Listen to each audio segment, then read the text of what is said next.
আসসালামু আলাইকুম বন্ধুরা। এই যে দেখুন, আজকে শুক্রবার, তো আমরা কিছু খাবো বলে বাসা থেকে বের হলাম। তো চলে আসলাম আমাদের বগুড়া কলোনি চুন্নু চাপে।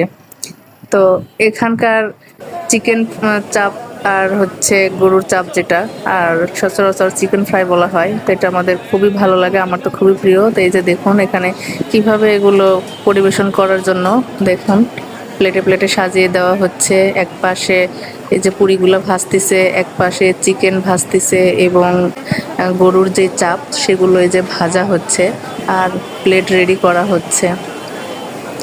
অনেকগুলো মুরগি আগে থেকে এরা হচ্ছে ম্যারিনেট করে রেখে দেয়। তো এই যে দেখুন, এটা 4 প্লেট মিলে একটা হচ্ছে মুরগি। তো যে যেরকম ভাবে পারে বা এক কোয়ার্টার হিসেবেও এখান থেকে খেতে পারে। তো শুক্রবার এই যে দেখুন এখানে অনেক জ্যাম, প্রত্যেক দিনই এখানে অনেক জ্যাম হয়ে থাকে। তো এখানে খাইতে আসলে, যারা খাইতে আসবেন তারা ধৈর্য সহকারে আসতে হবে, কারণ মানুষ খায় আর এদিকে দাঁড়িয়ে থেকে সিরিয়াল ধরে নিতে হয়। তো আমরা 1 ঘন্টা পরে সিরিয়াল পাইছি, এই যে দেখুন।